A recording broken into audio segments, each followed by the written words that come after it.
अस्सलाम वालेकुम एवरीवन, उम्मीद करता सब खैरियत से होंगे और आप देख रहे हैं लर्न विद HPW। और आज हमारी MS ऑफिस की क्लास नंबर 8 है और आज हम पढ़ेंगे रिव्यू टैब। सो बढ़ते हैं अपने MS वर्ड की तरफ।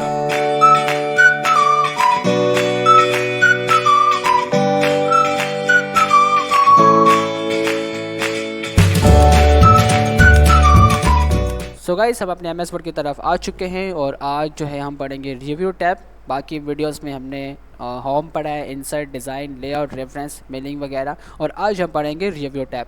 रिव्यू टैब भी काफ़ी इंटरेस्टिंग है, जो हमारी बहुत सारी हेल्प करता है हमारे काम को और अच्छा बनाने में, उसको सीक्रेट रखने में।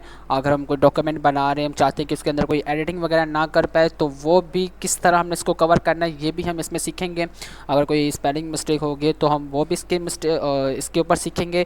और अगर कोई वर्ड के रिलेटेड हमें बहुत सारे वर्ड्स चाहिए तो हम ये भी इसके अंदर सीखेंगे। सो बहुत इंटरेस्टिंग चीज़ है ये, और आज हम इसको थोड़ा थोड़ा जो है वो स्टडी करते हैं। सो रिव्यू टैब के अंदर सबसे पहले हमारे पास जो ग्रुप आता है वो है प्रूफिंग। ठीक है, इसके अंदर आपको मिल जाएगा स्पेलिंग एंड ग्रामर। ठीक है, स्पेलिंग एंड ग्रामर क्या होता है? सो यहाँ पर स्पेलिंग एंड ग्रामर का मतलब होता है कि अगर आपसे कोई वर्ड गलत हो गया, ठीक है, तो वो आपको कुछ वर्ड्स देगा। ठीक है, जो आपको वर्ड चाहिए उस पर आप सेलेक्ट करके इसको दे सकते हैं। तो हम यहाँ पे करके देखते हैं। सो यहाँ पर मैं आई के आगे डाल देता हूँ, ई डाल देता हूँ, जैसे कि वीडियो लिखा हुआ था। ठीक है, ये रहा वीडियो, मैं ई डाल देता हूँ। ठीक है, अब मैं कहीं भी क्लिक कर दूंगा तो यहाँ पर मुझे एक रेड लाइन जो है वो दिखा रहा है। ठीक है, आपने भी देखा होगा अक्सर, आप कुछ MS वर्ड अगर यूज़ कर रहे हो, ठीक है, तो आपने भी देखा होगा कि ये लाइन अक्सर आ जाती है। तो कुछ स्टूडेंट्स कन्फ्यूजन होते हैं कि ये लाइन क्यों आती है, इस लाइन का क्या मकसद है। ठीक है, तो मैं बता दूँ कि ये लाइन इसलिए आती है कि अगर आपसे कोई मिस्टेक हो गई, स्पेलिंग मिस्टेक हो गया, तो ये आपको अंडरलाइन देगा, रेड अंडरलाइन देगा, जो आपको ये दिखाएगा कि आप यहाँ पर मिस्टेक कर रहे हो। ठीक है, तो इस वर्ड को आप सही करो। अच्छा, इसके साथ ना एक और अंडरलाइन आ रही होती है और वो भी मैं लेके आता हूँ यहाँ पे, वो है ये अंडरलाइन, ये ब्लू अंडरलाइन है। ठीक है, इसका क्या मतलब होता है? इसका मतलब होता है कि अगर आप कुछ लिख रहे हो, ठीक है, अगर आपने कोई लेटर लिखा है या कुछ वर्ड्स लिखे हैं और उसके अंदर आपने स्पेस ज़्यादा दे दिया, ठीक है, तो जब आप स्पेस ज़्यादा दे देते हो तो ये आपको सिग्नल दे रहा होता है कि ये ब्लू लाइन सिग्नल दे रहा होता है कि आप इसके अंदर, आपने इसके अंदर ज़्यादा स्पेस दे दी है, आप इसके स्पेस को कम करें। ठीक है, तो ये अंडरलाइन इसलिए आ रही होती है। फिलहाल मैंने यहाँ पे स्पेस दिया था, वो भी आपको बताने के लिए। तो यहाँ से इसकी स्पेस मैं कम कर रहा हूँ, अब देखें वो बिल्कुल ठीक हो गया। ठीक है, तो यहाँ पर हम वीडियो को थोड़ा देख लेते हैं, अंडरलाइन को, रेड अंडरलाइन को। ठीक है, तो ये चीज़ आपने याद रखनी है। रेड अंडरलाइन दिखा रही होती है कि आपकी स्पेलिंग मिस्टेक, और ब्लू अंडरलाइन दिखा रही होती है आपके स्पेसिंग में मिस्टेक। ठीक है, अगर आपने स्पेस ज़्यादा दे दिया तो वो मिस्टेक आपको यहाँ पे शो करवाएगा। ठीक है, सो वीडियो को हम यहाँ पे सिलेक्ट कर लेते हैं। हम जाएंगे यहाँ पे स्पेलिंग ग्रामर के ऊपर क्लिक करेंगे तो यहाँ पर आपको वीडियो के रिलेटेड कुछ पॉइंट्स देगा, कुछ वर्ड्स देगा कि आप क्या लिखना चाह रहे हो। ठीक है, वीडियो लिखना चाह रहे हो, क्लिक हुआ हुआ है, यहाँ पे चेंज का ऑप्शन होगा, आपने इसके ऊपर क्लिक कर देना है तो वो वहाँ से वर्ड चेंज हो जाएगा। यस करना है, ठीक है, और फिर यहाँ से ओके कर देना है। ठीक है, तो वो वर्ड आपका बिल्कुल ठीक हो जाएगा जैसा आप लिखना चाह रहे थे। ठीक है, तो यहाँ पर मैं कहीं और भी वर्ड चेंज करता हूँ। जैसे सबसे पहले मैं इसके अंदर भी ई डाल देता हूँ शुरू से। ठीक है, और फिर मैं बाकी के अंदर भी कुछ ऐड करता हूँ। जैसे मैंने यहाँ पे यू की जगह ए डाल दिया। ठीक है, पॉइंट की जगह मैंने यहाँ पे ई डाल दिया। ठीक है, वैन की जगह मैंने यहाँ पे ए डाल दिया, जैसे मैंने यहाँ पे ए डाल देता हूँ। ठीक है, और वांट की जगह मैं यहाँ पे ई डाल देता हूँ। ठीक है, और द की जगह मैं ए डाल देता हूँ, द की जगह मैं ए डाल रहा हूँ। और इसके बाद मैं यहाँ पे भी आता हूँ, मैश की जगह मैं यहाँ पे ई डाल देता हूँ। ठीक है, और इसके बाद मैं यहाँ पे डाल देता हूँ, इसको भी आगे पीछे कर देता हूँ, ई की जगह मैं ए डाल रहा हूँ और ए की जगह मैं ई डाल रहा हूँ। ठीक है, तो यहाँ पे मैंने कुछ मिस्टेक्स की हुई हैं, जैसे यहाँ पे शो हो रहा है, यहाँ पे भी, यहाँ पे भी, यहाँ पे भी, तो यहाँ पे भी शो हो रहा है, यहाँ पे भी शो हो रहा है। ठीक है, अब मैं क्या करूँगा, सिंपली मैं सबको बारी बारी नहीं करूँगा, बल्कि मैं एक साथ ही इनको जो है वो ठीक करूँगा। क्या करूँगा, मैं स्पेलिंग ग्रामर के ऊपर जाऊँगा। ठीक है, तो यहाँ पर सबसे पहले वीडियो के ऊपर था, तो वीडियो पे क्लिक करके चेंज कर दूँगा। ठीक है, नेक्स्ट वो आ जाएगा। ठीक है, नेक्स्ट पे खुद ही वो आ गया, कह रहा है क्या लिखना चाह रहे हो आप, ईयर लिखना चाह रहे हो, ईयर लिख दो। ठीक है, और पॉइंट लिखना चाह रहे थे, क्या लिखना चाह रहे हैं आप। ठीक है, मुझे पॉइंट चाहिए था, चेंज कर दिया मैंने।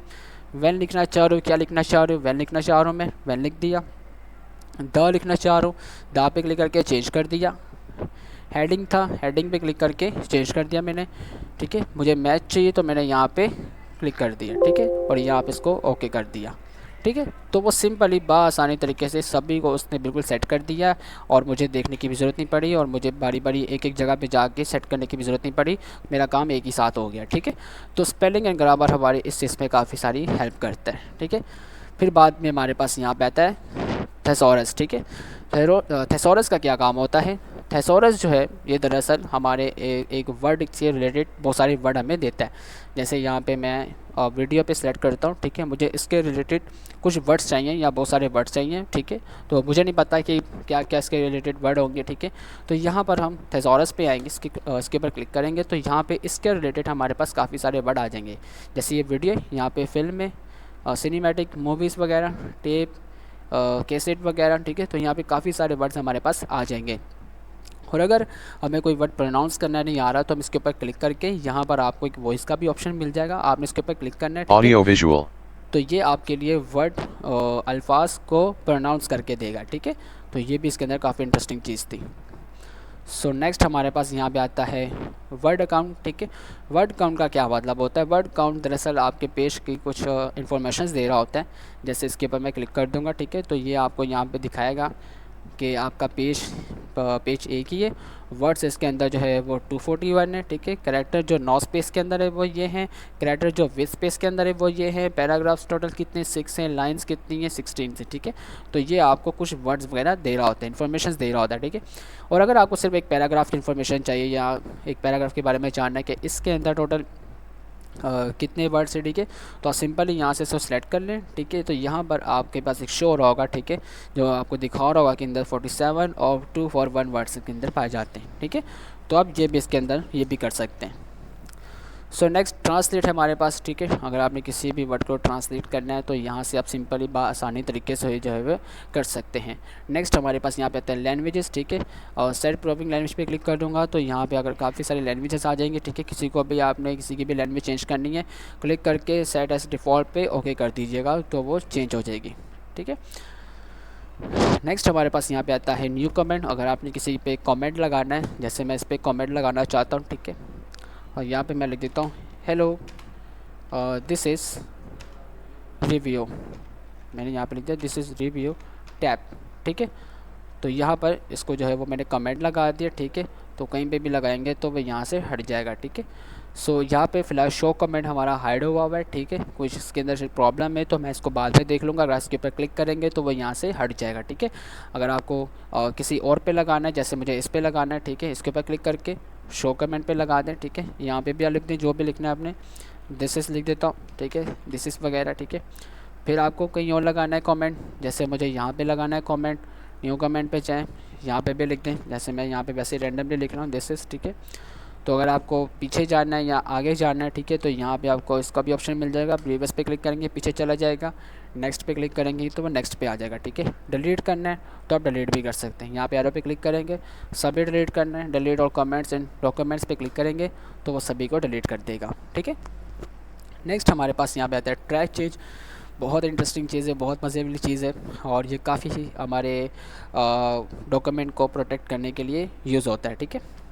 मान लेते हैं थोड़ी देर के लिए कि मैंने ये डॉक्यूमेंट बनाया, ठीक है, और अब मुझे कोई काम याद आ गया और मैंने जाना है वो काम करने, तो फ़िलहाल मैं इसको ऐसे ही ऑन करके जा रहा हूँ। तो मैं ये चाहता हूँ कि अगर मैं इसे ऐसे ही छोड़ के जाऊँ तो मेरे पीछे इसके ऊपर कोई एडिटिंग वगैरह ना करे, यानी कोई वर्ड चेंज ना करे, कोई वर्ड ऐड ना करे या किसी वर्ड को बोल्ड, इटैलिक, अंडरलाइन वगैरह ना करे। ठीक है। तो अगर करे भी तो मुझे फ़िलहाल पता चल जाए, तो उसके लिए हम करेंगे ट्रैकिंग यूज़। ठीक है। ट्रैकिंग को मैं यहाँ पे क्लिक करूँगा, ट्रैकिंग हमारी ऑन हो गई है। ठीक है। और अगर मैं इसके अंदर कोई भी वर्ड ऐड करूँ, जैसे मैंने इसके अंदर ऐड कर दिया हेलो, ऐड कर दिया। ठीक है। हेलो ऐड करने के बाद यहाँ पर देखिए एक लाइन शो हो रही होगी मेरे पास और यहाँ पे ये वर्ड भी आ रहा होगा कि भाई ये वर्ड आपके पास खुद आया, कोई किसी ने एडिटिंग वगैरह की है। ठीक है। तो आप इसको यहाँ से देख लो। ठीक है। तो यहाँ से मैं कोई और भी ले आता हूँ, जैसे मैं यहाँ पे हाई लिख दिया है। ठीक है। डिवाइस के आके मैं लिख देता हूँ यहाँ पे कंप्यूटर। ठीक है। तो ये वर्ड जो है वो मुझे दिखा रहा है, सिग्नल दे रहा है कि इसके अंदर किसी ने एडिटिंग वगैरह की है, तो आप इसको चेक कर लो। लेकिन अगर आप चाहते हैं कि ये नज़र ना आए, उसको जो एडिटिंग वगैरह कर रहा है उसको नज़र ना आए, ठीक है, अगर उसको नज़र आएगा तो वो समझ जाएगा कि कहीं गड़बड़ हो रही है। ठीक है। अगर उसको ट्रैकिंग चेंज के बारे में पता हुआ तो लेकिन अगर आप चाहते हैं कि उसको पता ना चले इस चीज़ के बारे में कि इसके ऊपर ट्रैक लगा हुआ है या नहीं लगा हुआ, ठीक है, तो उसके लिए आप यहाँ पे शो मार्कअप के ऊपर आइएगा, ठीक है, और यहाँ पे इनके ऊपर टिक जो लगे होंगे इनको आपने हटा देना है, ठीक है, जैसे इंक पे लगा हुआ है, ठीक है, यहाँ पे भी, यहाँ पे भी, ठीक है, अब वो यहाँ पे वो हट गया, ठीक है। अब वो कुछ भी इसके अंदर एडिट वगैरह करेगा तो फिलहाल उसको ये नज़र नहीं आएगा कि इसके अंदर एडिटिंग वगैरह हुई है या नहीं हुई, ठीक है, जैसे मैंने यहाँ पे किंग लिख दिया, ठीक है, तो उसको पता नहीं चलेगा कि इसके अंदर ट्रैकिंग वगैरह हुई है या नहीं हुई। लेकिन जब आप आएंगे तो आपने दोबारा आना है इसके ऊपर, ठीक है, और इनके ऊपर से दोबारा टिक लगा देना है, ठीक है, बिल्कुल इस तरह से, ठीक है, तो वो आपको बता देगा कि यहाँ पर वो मिस्टेक करके गया है, तो आप इसको यहाँ से सेट कर लें, ठीक है। फिर यहाँ पर हमारे पास बहुत इंटरेस्टिंग चीज़ है, वो है एक्सेप्ट एंड रिजेक्ट। अगर आपको ये वर्ड चाहिए, अच्छे लग रहे हैं, तो आप एक्सेप्ट कर लीजिएगा, अगर आपको नहीं चाहिए तो आप रिजेक्ट कर दीजिएगा, वो यहाँ से हट जाएंगे, ठीक है, सिंपल यहाँ से वो हट जाएंगे वर्ड, और यहाँ पे इसको ओके कर दीजिएगा, ठीक है। तो काफ़ी इंटरेस्टिंग चीज़ है, ये भी बहुत मज़े वाली चीज़ है, ठीक है। सो नेक्स्ट हमारे पास यहाँ पे आता है रिस्ट्रिक्ट एडिटिंग, ठीक है। इसका क्या मतलब होता है? इसका मतलब होता है कि जैसे इसके अंदर ट्रैकिंग के अंदर ये था कि कोई एडिटिंग वगैरह कर लेता है या चाहे वो लंबा प्रोसेस हो जाता है, आपको टिक लगाना पड़ता है, हटाना पड़ता है, ट्रैकिंग लगाना पड़ता है, ठीक है। तो आप चाहते हैं कि कोई एडिटिंग करे ही ना इसके अंदर, ठीक है, कुछ ऐसा हो जाए, तो उसके लिए आपके लिए रिस्ट्रिक्टिंग एडिटिंग जो है वो काम आएगा। मैं इसके ऊपर क्लिक कर देता हूँ, तो यहाँ पर आपके पास कुछ ऑप्शन आ जाएंगे, आपने इनके ऊपर टिक कर देना है, ठीक है, जैसे मैंने इनके ऊपर टिक कर दिया, इनके ऊपर टिक कर दिया, ठीक है, और यहाँ पर ये स्टार्ट के ऊपर मैं क्लिक करूँगा, ठीक है, आपने इसके ऊपर पासवर्ड लगा देना है, जैसे मैं यहाँ पे लगा देता हूँ 1 2 3, और यहाँ पे कंफर्म पासवर्ड लगा दूंगा 1 2 3, और यहाँ से इसको मैं ओके कर दूंगा, ठीक है, यहाँ से इसको मैं हटा देता हूँ, इसको यहाँ से मैंने बंद कर दिया, ठीक है। अब मैं इसके अंदर कुछ भी लिखूँगा तो वो नहीं देगा, कुछ लिखा ही नहीं जाएगा। मैं लिख रहा हूँ, शायद आपको कीबोर्ड की आवाज़ आ रही होगी, ठीक है, मैं कुछ भी लिख रहा हूँ वो नहीं दे रहा, ठीक है। और आपको हटाना है, वापसी आ गया अब आपको हटाना है, ठीक है, ये लॉक हटाना है, तो यहाँ पर आपको एक ऑप्शन दिख रहा होगा स्टॉप प्रोटेक्शन, इसके ऊपर क्लिक कर दें और जो आपने पासवर्ड दिया है 1 2 3 और ओके कर दें, और अभी आप जो भी लिखेंगे वो बआसानी से यहाँ पर लिखा जाएगा, ठीक है। यहाँ पे मैंने ये लिख दिया। सो ये था रिव्यू टैब, और उम्मीद करता हूँ कि आपको ये अच्छा लगा होगा, समझ आई होगी। और अगर आपको किसी चीज़ की समझ नहीं आई तो आप कमेंट सेक्शन में बता सकते हैं, और अगर आपको वीडियो अच्छी लगे तो प्लीज़ लाइक एंड सब्सक्राइब ज़रूर कीजिए, ठीक है, क्योंकि हम ऐसी वीडियोस लाते रहते हैं। ओके, सो अब मिलते हैं आपको नेक्स्ट वीडियो में, वो भी व्यू के साथ। तब तक के लिए अल्लाह हाफिज़।